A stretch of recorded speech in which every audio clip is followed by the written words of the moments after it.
ব্যক্তিগত খণ্ডৰ বিদ্যালয়ৰ উত্থানমুখী যাত্ৰাৰ বিপৰীতে সুতৰ বিপৰীতে হাতুৰ এখন গ্ৰাম্যাঞ্চলৰ চৰকাৰী খণ্ডৰ উচ্চ মাধ্যমিক বিদ্যালয় নাম গৰুমৰা উচ্চ মাধ্যমিক বিদ্যালয় শৈক্ষিক দিশতে নহয় সামাজিক উত্তৰণতো গৰুমৰা উচ্চ মাধ্যমিক বিদ্যালয়ৰ সেউজীয়া যাত্ৰা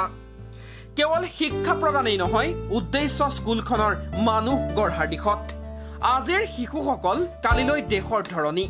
আজিয়ে যদি বৃত্তিগত শিক্ষাৰ পথ দেখুৱা নহয় ছাত্ৰ ছাত্ৰীয়ে কেতিয়াবা হেৰুৱাব পাৰে উচিত নিৰ্বাচনৰ সিদ্ধান্ত সেয়েহে যোৰহাটৰ পৰা প্ৰায় 25 কিলোমিটাৰ ভিতৰুৱা বিদ্যালয়খনত আজিৰে পৰা আৰম্ভ কৰা হ'ল কেৰিয়াৰ গাইডেন্স সেল শিক্ষয়িত্ৰী জয়শ্ৰী বৰাক ইনচাৰ্জ হিচাপে লৈ শিক্ষক ৰাজীৱ কলিতা আৰু ঋতুৰাজ হাজৰিকাৰ তত্ত্বাৱধানত কাম কৰি যাব কেৰিয়াৰ গাইডেন্স সেলটোৱে দা হৰাইজন নিউজ চেনেললৈ আমাৰ গৰুমৰা উচ্চ মাধ্যমিক বিদ্যালয়ৰ তৰফৰ পৰা আমি শুভেচ্ছা জ্ঞাপন কৰিছোঁ আমাৰ বিদ্যালয়ত উপস্থিত থাকি আজি কেৰিয়াৰ গাইডেন্স অনুষ্ঠানটোত উপস্থিত থাকি আমাৰ বিদ্যালয়ৰ এই বাতৰিটো সম্প্ৰচাৰ কৰিবলৈ সুযোগ দিয়াৰ বাবে আমি ধন্যবাদ জ্ঞাপন কৰিছোঁ আজি আমাৰ বিদ্যালয়ত কেৰিয়াৰ গাইডেন্সৰ ওপৰত এটা কৰ্মশালা অনুষ্ঠিত হয় আমাৰ বিদ্যালয়ৰ ছাত্ৰ ছাত্ৰীসকলক ভৱিষ্যতে কেৰিয়াৰ সম্পৰ্কত কিদৰে আগবাঢ়িব লাগিব কিদৰে সজাগ হ'ব লাগিব এই সম্পৰ্কে আলোচনা কৰিবৰ কাৰণে আমাৰ বিদ্যালয়ত সহযোগিতা কৰিবৰ কাৰণে আমাৰ বিদ্যালয়ক এটা কেৰিয়াৰ কাউন্সেলিং সেল আছে আৰু সেই কেৰিয়াৰ কাউন্সেলিং সেলৰ উদ্যোগতে আজি এই অনুষ্ঠানটো অনুষ্ঠিত হয় আৰু এই অনুষ্ঠানটোত আমাৰ বিদ্যালয়ৰ পৰা দুজন কৃতিমান ছাত্ৰ ইতিমধ্যে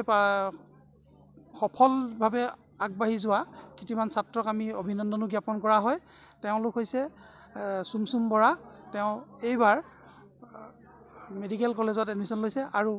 আমাৰ আনজন কৃতিমান ছাত্ৰ হৈছে সুমন্ত মাধৱ বৰা তেওঁ ইতিমধ্যে সংবাদ জগতত নিজৰ দক্ষতাৰে কাম কৰি যাবলৈ সক্ষম হৈছে লক্ষণীয় যে বিদ্যালয়খনৰ প্ৰাক্তন ছাত্ৰ চুমচুম বৰাই এইবাৰ NITৰ শিক্ষাৰ্থীৰে উত্তীৰ্ণ হৈ সুবিধা লাভ কৰিছে যোৰহাট মেডিকেল কলেজত অধ্যয়ন কৰিবলৈ আৰু ইতিমধ্যেই হৈ গৈছে নামভৰ্তি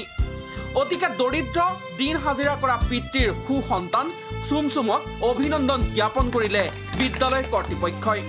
অতিকে মাৰ্জিত অমায়িক মনৰ চুমচুমৰ সফলতাত উৎফুল্লিত আজি গাঁওবাসী অকণমান আৰ্থিকভাৱে দুৰ্বল হৈ তুমি বৰ্তমান চিকিৎসা বিজ্ঞানত পঢ়িবলৈ যোৰহাট মেডিকেল কলেজত চিট পাইছা কি ক'বা এই সন্দৰ্ভত প্ৰথমতে দা হৰাইজন চেনেলৰ সুমন্তদালৈ ধন্যবাদ জনালোঁ মোক এইকণ কোৱাৰ সুবিধা দিয়াৰ বাবে মই বৰ্তমান নিটত উত্তীৰ্ণ হৈ যোৰহাট মেডিকেল কলেজত MBBS ফাৰ্ষ্ট ইয়েৰত নামভৰ্তি কৰিছোঁ মোৰ একেবাৰে কোৱাৰ দৰে যে আৰ্থিকভাৱে দুৰ্বল এটা পৰিয়ালৰ পৰা মোৰ দেউতাই যিহেতু পকা মিস্ত্ৰী কৰে তেওঁৰ কষ্ট আৰু মোৰ প্ৰতি থকা দায়বদ্ধতা আৰু লগতে মোৰ তেওঁৰ প্ৰতি থকা দায়বদ্ধতাক সম্পূৰ্ণ কৰিবৰ বাবে মেডিকেল কলেজত নামভৰ্তি কৰিবলৈ চিটটো ল'বলৈ মোৰ লক্ষ্য আছিল আৰু বৰ্তমান সেই লক্ষ্যত উপনীত হৈছে বুলি ভাবিছোঁ ইয়াৰ পাছত মই MBBSৰ পাছত MD কাৰ্ডিঅ'লজি বিভাগত কৰিম বুলি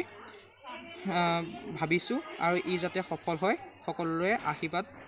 মই বিচাৰিছোঁ ধন্যবাদ গৰুমৰা উচ্চ মাধ্যমিক বিদ্যালয়ৰ এই উত্থানমুখী যাত্ৰা অব্যাহত থাকক সদা ব্যতিক্ৰম হৈ জিলিকি ৰওক সময়ৰ ৰক্তিম খোজত ব্যুৰ' ৰিপৰ্ট দ্য হৰাইজন